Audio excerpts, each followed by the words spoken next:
Okay, so if your heavy metal guitars don't sound like this at home, you're doing at least one of these things wrong, and it's not your tone. Okay, so you want to do some home recording of your heavy metal guitars in your home studio, and so do I, and what you've just seen there is an example of how they should sound. But if they don't sound as good as that or thereabouts, there's probably you're doing at least one of these things wrong. So let's start right from the start. We want to record some guitar, so first thing is first. Okay, let's make sure the guitar that you want to play has got some strings that are new or thereabouts. Okay, they don't have to be the last day or so, but if you've had them in for a year and a half, or you've been playing them and you've got sweaty hands and whatnot, and they're not seemingly at their best, then you want to give them a change, okay? And along with that, make sure that your fretwork and stuff isn't dirty. Give it a clean up, okay? So you want to play it, and if it feels good, you'll play it good. That's one of the first things, okay? So we're going to get your guitar and we're going to string it up. And after you've strung it up, okay, don't just tune it in. You want to stretch the strings out, okay? So making sure that the strings are stretched will make sure that when you're playing the guitar, particularly when we're playing heavy metal guitar, that the strings don't go out of tune. They keep stretching as you're playing. So tune them in and stretch them a few times and keep tuning them in until they remain stable. And if you've just got the guitar out of the cold, out of a bag, or out of a corner somewhere, same thing applies. Make sure that it stabilizes. Make sure it gets to the temperature of the room. So if you've had it in your car or something, you've been at a gig and it comes back in, make sure it stabilizes. Okay, right, so what we're going to do is we are going to tune the guitar in. So we're just going to start recording over some of this stuff you've seen already. So let's plug the guitar in now. So another thing that's important is the cables. Making sure your cables aren't crackly and problematic. Make sure that the cable you've got are in good nicks. It's not been stamped on, it's not been crushed or damaged in any particular way. So the cables I'm using are just some Roland ones, actually. I got these from Amazon, and they're quite chunky. I use them because I wanted to be able to just dump them and throw them around a bit. You don't have to be spending hundreds of pounds or dollars on these cables. I know there's companies like Mogami and Planet Waves and all this kind of do all this sort of stuff, but it is just a bit of coax, all right? I've spent a lot of my lifetime in electronics and things, and there's a lot of myths and things about there's obviously some merit in the capacitance of the cable. Might change the tone because it's part of a CR network which changes the tone and filters it somewhat. However, don't go overboard with cables. I think these are about 15 quid for like a 3 quid length or something. Okay, so nice cable, nice chunky cable. So guitar, in we go. Let's get it in. Okay, so that's probably one of the first things, is making sure the guitar is stringed up and in tune. So let's go into tuning it now, okay? So you can see my Tone Master Pro hopefully here. I'm going to go for his tuning.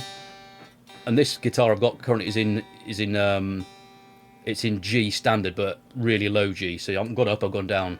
Being a baritone, I have properly tuned it down. So let's get that in tune. It's really important that we do that. Okay, so I'm tuning it to the main attack of the note, not as it drifts off, because it's the notes that I'm picking is what you're going to hear me playing, all right? Rather than how it drifts afterwards. Because in metal, we're going to be moving around a bit, and there's no sustained stuff really. It's between notes is what you want to hear. So when I get past a certain few strings, I always do like a D chord. So it's sounding almost there. Let's go back around again. Remember, if this has been out of tune, give it a bit to stabilise. If you're within 1 or 2 cents, there's only you're going to get so accurate unless you want to be completely anal about it. But let's get this thing in tune. Okay, first thing, and this is really important, if you're starting a session or if you're rejoining a session that you've been in already and it was out of tune, the first time you record it, if you tune it in this time, you're going to struggle to stay lined up. And I've been there when you can't figure out what tuning it's going in and whatnot. It just sounds like an absolute pain in the arse to stay on top of. Okay, so we're going to tune it in. Okay, we're nearly there, and then the low G, let's get that back in. Okay, so G down to G. Okay, again over the note attack. So what I'll do when I have big chords like this as well, as big low tunings, what I'll do is play a big chord.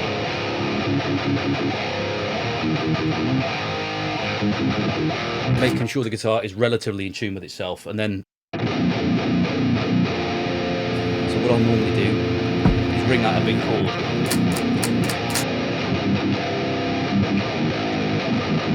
Okay, so the guitar's in tune. As much as it sounds like that is a really fundamental step. Okay, I'm just trying to make sure that my microphone doesn't bleed through into my speakers here. Let's get that off. Okay. Let's turn the monitor off. There you go. That's right, I'll stop that. Right, okay, so what else we've got to do? So we've got the guitar, we've got it in tune. Okay, so next thing is your guitar has got tone pots, controls, all the rest of it. So if you're playing heavy metal, unless you're playing a solo or some cleans, I would suspect that you would want it in the bridge position. So pick up down here and volume pot, the tone pot's maxed up.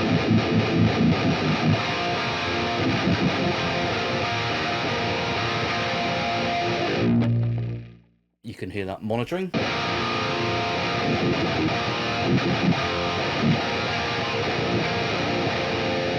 Okay, so if I use the other pickup, the neck pickup, you might want to use it for artistic flavour, but what I will say, that monitor is driving me well. So what I will say is if you do that, then you are going to have a slightly muffled sound.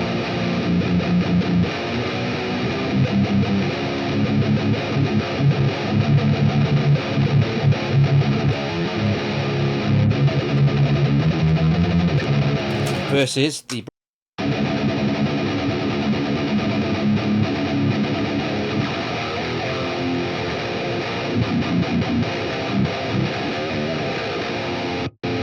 if we put it back to the other pickup.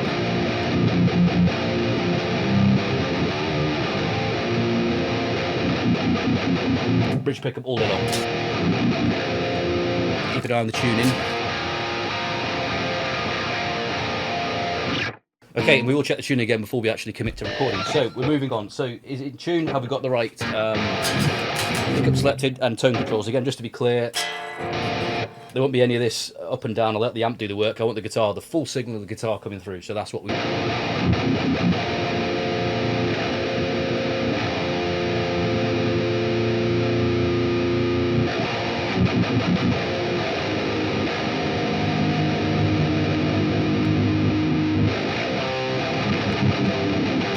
Right, okay, so next thing to look at is the levels. Okay, so I can do this on the hardware unit, and I'll show you on that. But I also want to show you using the ToneMaster Pro's controls as well. So if you look on here, we'll go to the mixer levels in there. Okay, so hopefully you can see that on both. I'm going to try and remember the values, so we'll have to go back to it and guess it. But ultimately, you want to see me how we actually do this. So if I go into this, you can see that my output is set to -3.1. And this is the output of the ToneMaster Pro that's going to go into my interface, okay? Right. So what I'm doing is making sure the output here doesn't clip. Okay, so I'm leaving at least 15 to 20 dBs of headroom on that there. You can see. So when I come through, if I start playing some chugs,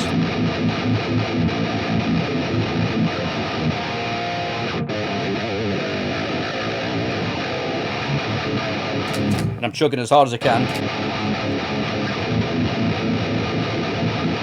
Normal plane's a bit more loose around a 20-ish.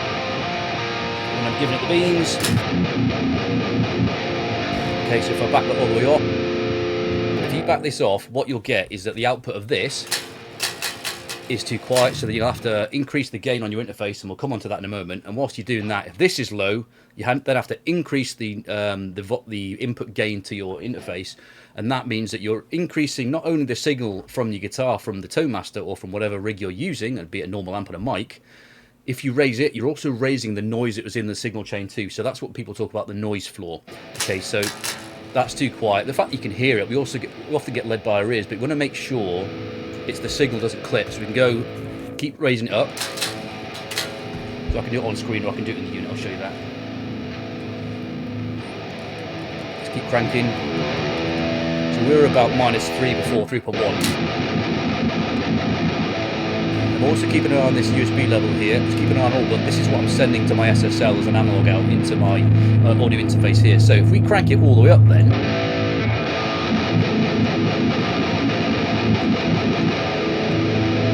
let's keep going.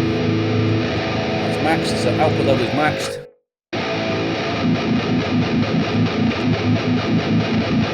Whilst it's not clicking here, I'm looking at my interface and it is. There's just not quite enough headroom. Okay? So you want to make sure there's plenty in the tank there. So let's pull it back a little bit. So we're going to pull it back to, was it -3.1? Okay, so I've got the level, so it's not quite all in, because if you're playing loud and high output pickups and whatnot, the level of the outputs of the pickups is going to be seen by whatever's receiving it, in this case the ToneMaster Pro. Okay, so we set the levels of that, so it's not really quiet. Okay, so we don't really introduce noise when we have to crank it up. Okay, so we went to -3.1, didn't we? See if I can, will it let me do that? Alright, well, there we go. Really clever. So the ToneMaster Pro is a good bit of kit. Loads of you can do it on the tone, dials there. You can drag it with a mouse, and you can also just do it on here. So I could type this in, I'm sure, but there you go, just showing the way. All right, okay, so that's another stage done. So I've got some notes here, forgive me, I'm just making sure I don't forget things here. So I'm doing this in real time, but I just want to make sure I don't capture all the topics. So we've done the strings, we've done the tone pots and controls, we've tuned it in, and we're looking at the output level of our guitar unit here. Okay, so if I go back to that, there's also something to pay attention to as well, is the amp level, okay, or the preset level. So there's loads of things you can do with gain staging, but ultimately that will craft your tone, but the levels is to do with so I've got my preset at 50%. So if you imagine in the Tone Master Pro, your clean tone, your heavy tone, your lead tone, one's going to be louder than the other, and that's for artistic effect. So when you switch between a clean to a heavy one, you want it to have some like real impact, and vice versa. Okay, so that is what sets the preset levels. The amp level is going to do basically power amp gauge, stain gauge, power amp, gain stage type thing. So when you saturate the power amp, you're going to kind of get that. It increases the level of the amp in the signal chain versus the other bits. But ultimately, the important bit is, where are we? The mixer. It's the output of this unit. All the rest of it is tone decisions. And tone is one thing, but getting the levels right is what's going to have a massive impact. Again, at the start of this, maybe the tone is not the problem. That's what I get across it. So the tuning is drifting. We'll come to that before we record. Okay, so let's move on to another point. So the next bit, after you've set the output of your amp, your emulator, your modeler, your quad cortex, your tone master, your XFX, whatever, is coming on to whatever you send it into. So hopefully you can see on this the camera. So my audio interface is this SSL18. I've had previously another unit that was an Audient ID Apollo X4, I think it was. That was the one. I had some problems with it, so I switched over to SSL not too long ago. So this is currently going in on input number 6, and if you can see, the gain is really, really low. The input level is really, really low. And if you can see again on the window here, this is input 6. Input 6 is not clipping. So we're going to play nice and quietly, back it off a bit. The signal's always quite hot, and that's what we want, but it never clips. Okay, so what I want to do is show you that on SSL software. So if we look at this particular one here, forgive me, so that one there, if you look at this particular input when I'm playing,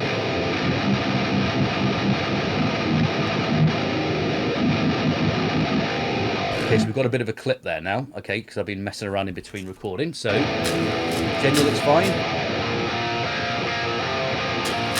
But you want to make sure that at your hardest bits, when you're playing your most aggressively, it still doesn't click, okay? So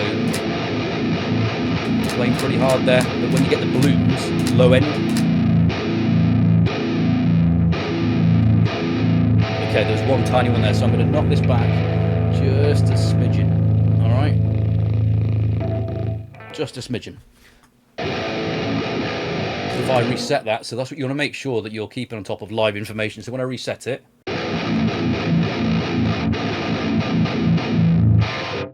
okay, still a little bit of a clip there, so what I'll do is knock it down a tiny bit more to make sure we're capturing that, and that should be fine, because generally it isn't doing that at all. So this is normal playing.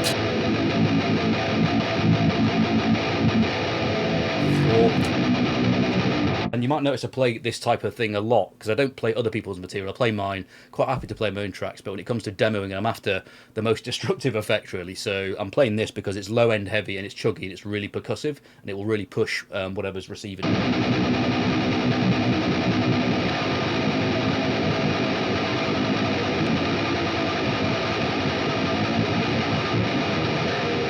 Okay, so we mentioned the gain staging. So the output of the Tone Master Pro is at a particular level. Okay, it's set that it's good. It's enough headroom on the Tone Master Pro, so if there's any pushing and pulling and squashing of tones and changing of preset levels and all that kind of stuff, that's good. Okay, so we're now looking at the SSL, which is my audio interface, which is going to record me into my Studio One DAW, which you'll see in a moment. But if we do the opposite, we make it really quiet. So let's put it all the way back.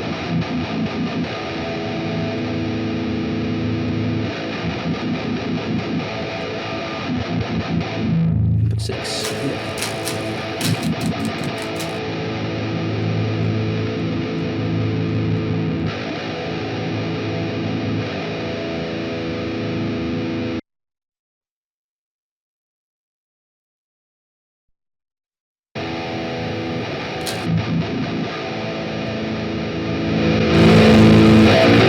Okay, so you can see I've cranked the level.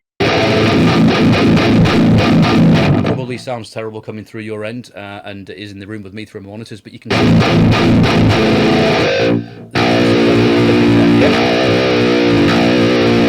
So even just normal note. So again, let's reset it to make sure it's not capturing any previous data. Even just normal note.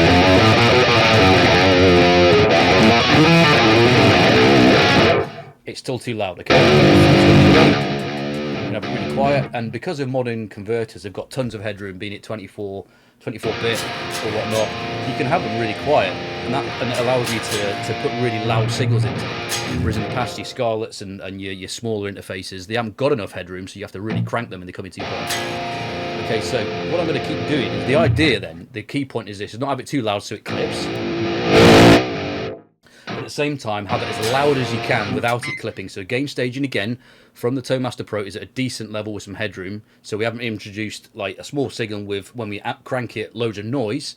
We now want the same thing here, so when Studio One accepts it, the DAW has a decent level to work with. So I'm going to get this as loud as I can without it clipping, so that when we have to manipulate its levels, the noise also doesn't go up with it. So let's bear with me. So I can't remember where we had it. I can visually remember roughly here. About there-ish. So let's just make sure we reset that. Not too loud. Let's come down a bit. Try again.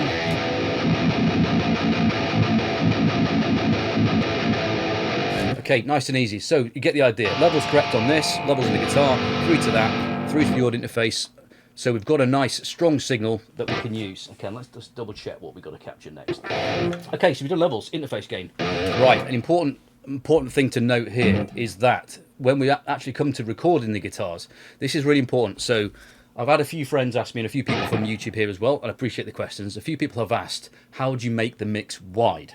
Okay, so the first thing I draw your attention to, let's turn the guitar off, is if you look on my mixers, I've put 2 fresh tracks here that we're going to record on in a second, and I'm just going to do a couple of ways of making the mix wide. So they're both at the levels that they previously were.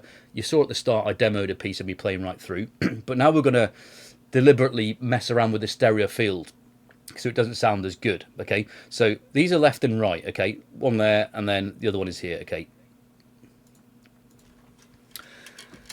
so with regards to that, I always record 2 mono tracks. The guitar is a mono instrument, okay? Not like a drum kit where you've got someone in the middle of it and it's spread, the cymbals left and right. It basically moves around the stereo field. The guitar does not do that.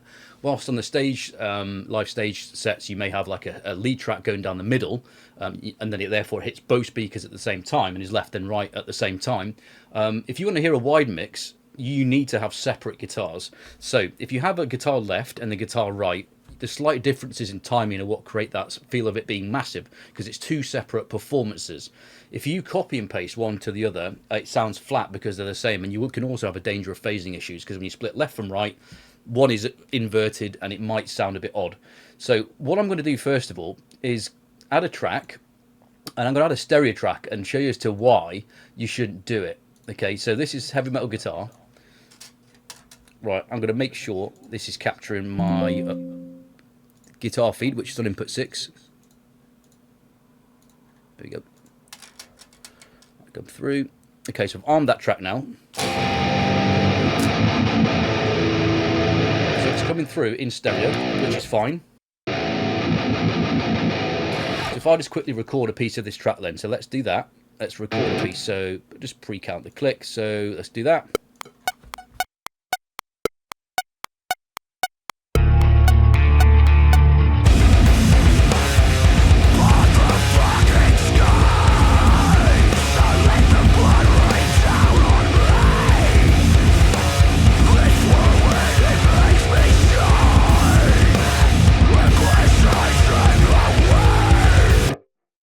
Okay, so just a short section there. I'm going to record that, okay, and then I'm going to record 2 mono ones, and then I'm going to show you the difference that they sound like. Okay, so that track is stereo, so let's call that stereo guitar. Okay, that's fine. That's typo, but never mind. Right, so let's do this one. We'll record the same piece of music. In fact, before I do that, I want to mute this one so I don't hear it. So I'm going to record left and right. Okay, let's do that. Minute DPI is really high on the mouse. Right, okay, let's record that.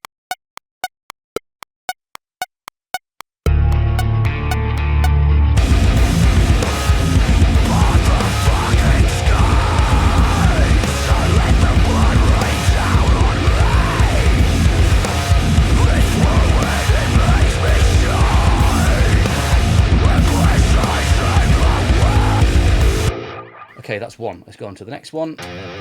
Record that. Let's turn the monitor off. You don't want to hear that. So again, we've recorded guitar left. We're just going to record guitar right. Same thing.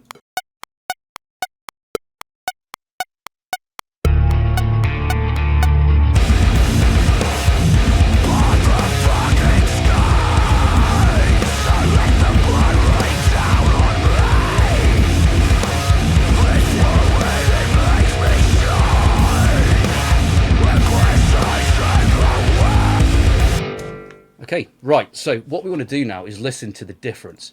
Okay, so I'm going to group these two so I can just turn them on and off nice and easily. I'm just going to group them, he says.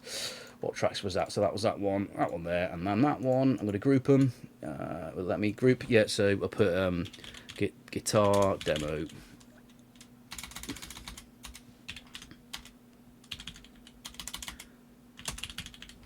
Okay, so now we've got a group, so we're going to turn one off. They'll both come off and on, okay? So I'll be able to mute them and whatnot. So let's turn that one back on. Let's mute these two, and the original guitars have been muted. So let's just listen to this looped around, okay? So that's the stereo guitar that we recorded.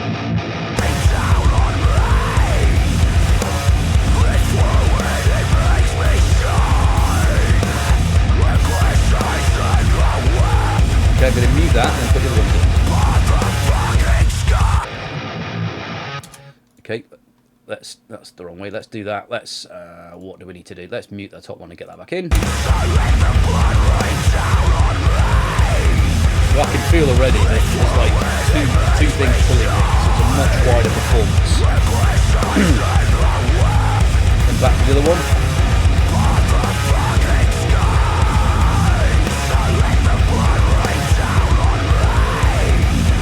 And the other one.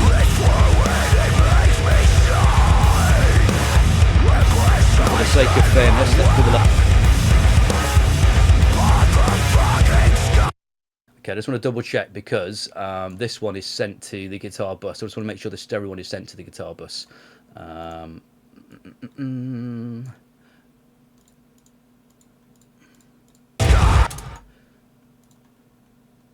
not seeing you. There we go. I just want to make sure that's sent to the guitar bus here because the other ones are, and that would be unfair because they've got some. They've all sent to the same thing. Okay, so just try this again. So listening to the stereo guitar, it sounds like this. And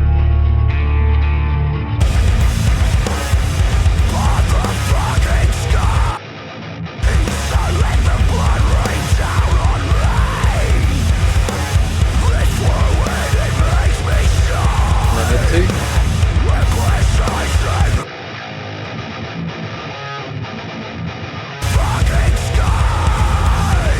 Okay, the first thing you notice here is that the guitar obviously is in, it's only on one side, so I've got these waveforms on the left and the right guitar. This stereo one, so unless I turn the Turnmaster Pro to kick out in stereo, it's kicking out just one side. So firstly, that's the first reason. If you record in stereo and you haven't set the right configuration so your device is kicking out two separate feeds, albeit the same feed, you are going to get a mono feed just on a stereo track. So that's the first warning for you right there. Okay, so there's something else you can do, all right? So you can do that in stereo, but again, all you're going to get is the same thing. So if you have stereo effects such as delays and reverbs, that will be good because they'll bounce left and right, but you're getting it's the same person, whereas in reality on stage, you get one or two different people playing guitar, sometimes three if you're periphery and you're mad. Okay, so what I'm going to do for the moment is I'm going to keep that there. Okay, I'm going to do another thing. I'm going to create another track. Okay, let's insert a track. In track, another mono track. I'm going to put that above. Okay, so I'm going to put that above, and I'm going to have that one be the left one. So we've already got a left, and what I'm going to do is copy and paste the track from one into the next, so that I'm going to basically faking stereo. And we're going to listen to the difference between having two. So let me create another one. So these are the two new ones. So I'll put fake left and I'll put fake right. Okay. Okay, so these two tracks, I'll do the same thing again. I'll pull them the same levels. So they're minus 2.4. That new one is minus 2.4. Okay, so I'm going to change the colours of these so it becomes more obvious what we're doing. Let's make them something, I don't know, bright green. There we go. Right, so they're the fake ones. There, these two here. Okay, so I'm going to record onto one of them and then I'm going to duplicate it across. So same thing again. Let's record that riff.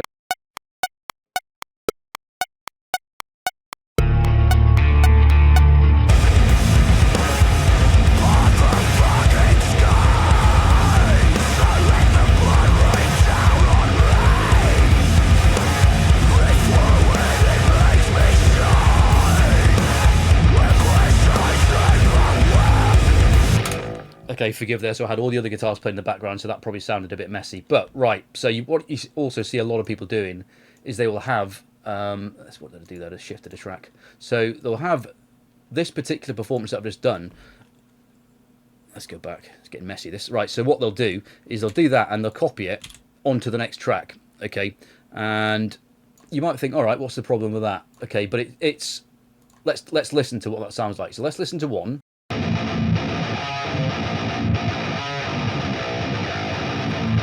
And then let's add the other one.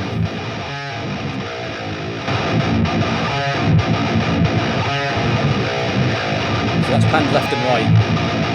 To me that sounds weird. So I've got pan left, pan right. Okay, let's try the other ones where we actually did a left and right. That's the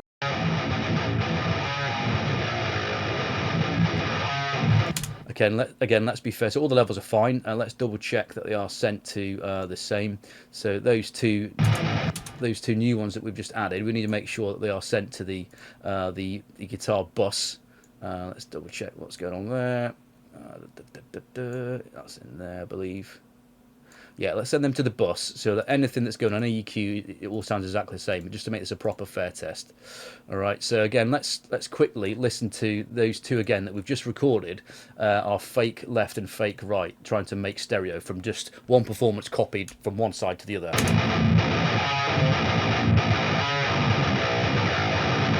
That's one.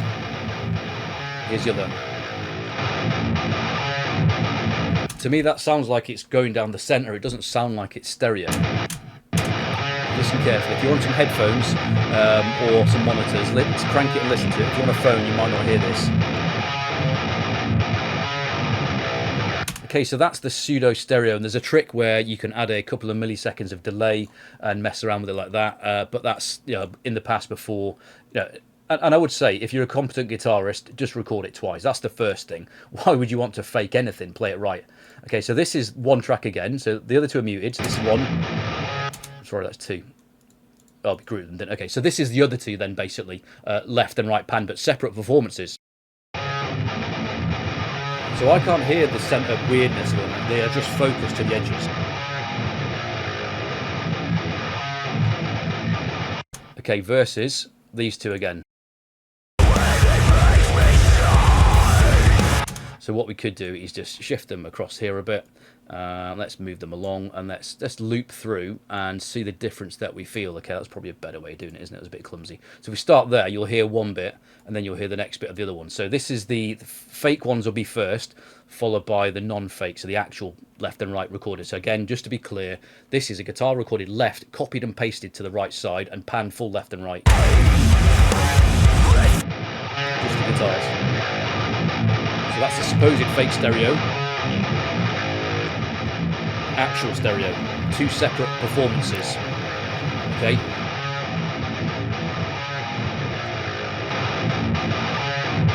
You're listening to that on something capable, some speakers that are separated. That sounds rubbish. An actual stereo. Okay, I can't make that any clearer to anyone that's recording. Do it this way, and if you're going to go quad tracking, that's another thing as well. But what I do for quad tracking, I don't change the panning. All I would have is just say these are at 2.4. I would knock the other two down each side. So the other left, I'd knock it down between another 3 and 6 decibels to half the volume down from what they are, because you don't want them all at the same level. You want to create a blend, and that's what you're after. Okay, so let's see what else is on this list. So we've got that. Mono to stereo, adjust mix levels. Okay, so another thing important, adjusting the mix levels. So what I've done, you can see I've had the levels. So I'm gonna get rid of. In fact, no one. I'll leave it in because I want to show ultimately all these bits at once. Okay, so you can see I've adjusted the levels to minus 2.4. So if I undo all the muting, okay, and just get these back here, this is the original performance. Okay, you're gonna hear. You're not gonna hear in this rubbish back here. What you're going to hear is my baked track from down here. Okay, these particular tracks, that's what you're going to hear. Okay, so they're at minus 2.4. I'm going to mess around with the levels, and then you're going to understand why I've made a mixing decisions. So let's play them now. So I'm going to put them at 0. The left one's come up, right one's come up. It's already quite loud. Okay, but they are going to a guitar bus. Let's find our guitar bus. That's here. So So I'm going to crank the guitar bus, leave it at 0. Okay, so that's the original levels. That was the guitar signal come in. So whilst you've heard me recording and demoing, this was already preset that the levels were lower and mix ready, because I'm recording into a mix to show you not only how to record a guitar, but how to get all the levels right. So when you start recording, it will be quite loud. Excuse me. And then you need to bring it down. So, because it's automated, it's not letting me do that. So if I put that to 0 for now, it won't let me do it. Oh, right. Okay, so that's 0. That's where they were, okay? Too loud, clearly. So what I've done is I've sent the guitar left and guitar right. And the reason I do this is to save resource if you need to. I've got a pretty decent CPU in this machine at home, but I've sent it to a guitar bus, okay? And the reason I've done that is that any processing I do on one, I can do it on the other, so I don't have to worry about doing an EQ on the left, and an EQ on the right, then a compression on the left, and a compression on the right. That's the main reason, to keep it the same, because you want the guitars treated the same.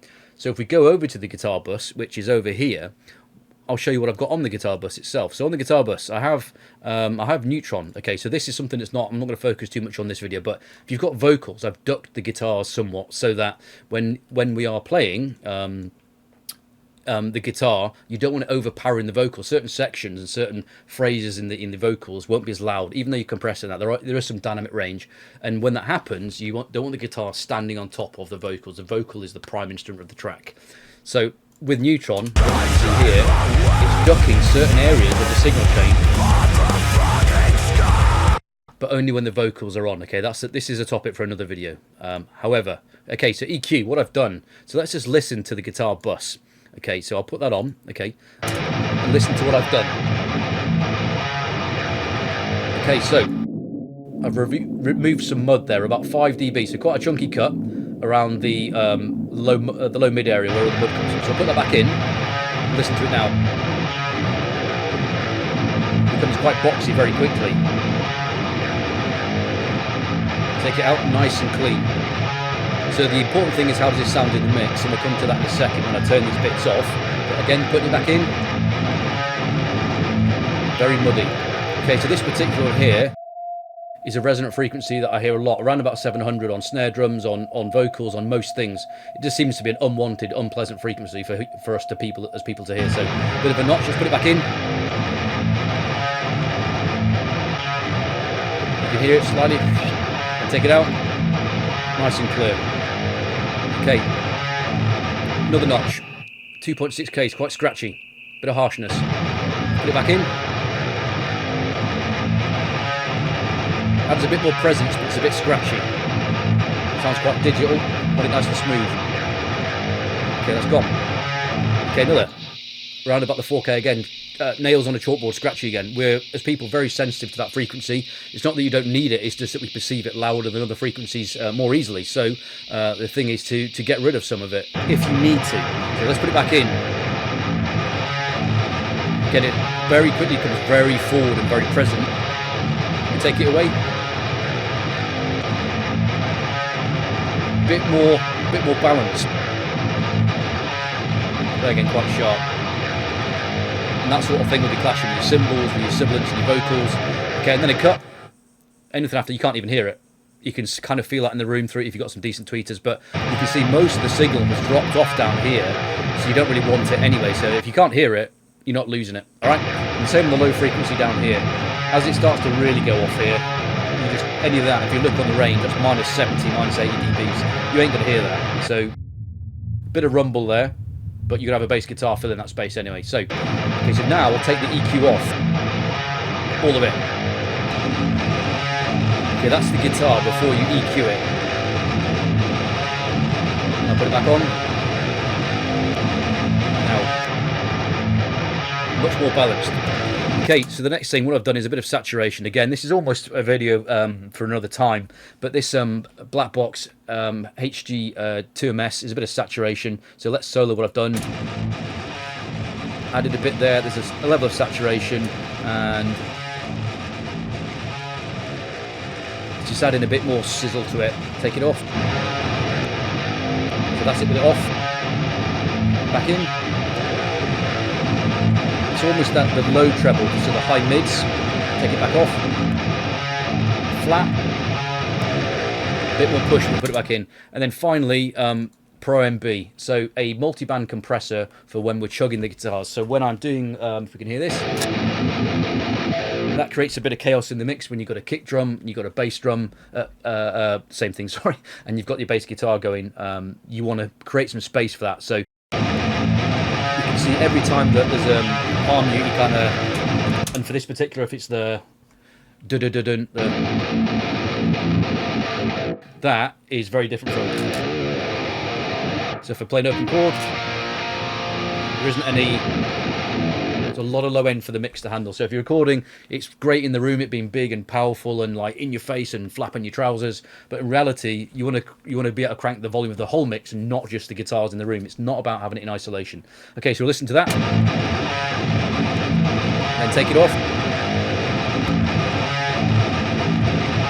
Okay, so I can hear in the room on these monitors, hopefully you've got some decent headphones or something at home, a lot more low ends in, and you can see that might compete with other instruments. So turn it off, sit back off, put it back on again. So I've put it below 200, okay, so approximately 200, but it's on a particular, if we look at it, quite quick attack and quite quick release, and it's not a very high threshold, so it's not affecting a lot of the signal. So if we change it now, if I go for this, for example, we've got -16, so one like that, be cranking the whole signal, which we're not doing. We don't want to take the feeling of it out, we just want to give it a bit of a nudge. Okay, so about there. Alright, so let's turn everything that's on the mix bus, the guitar bus off. Here we go. So that's the guitar with everything off. And let's put it back on.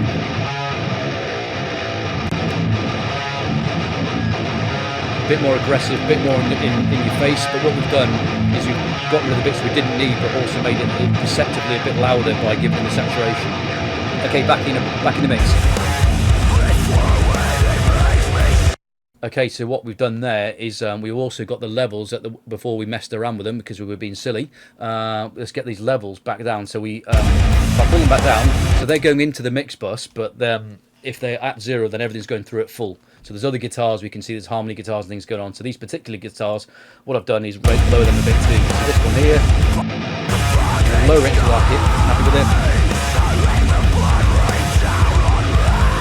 Another one.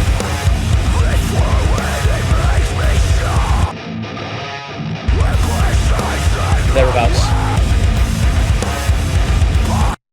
Okay, so what we've done so far is check a fair few things, and we're about at the end now. I just want to recap what we've done, and all these steps are really important. Each one on its own can be the thing that's making your mixes not sound as good or your guitar not sound as aggressive as you want. So the guitar, I mean, before we even start, I'd say pick the right guitar. I mean, this is a baritone. I want to play low tune stuff. This is in G standard below.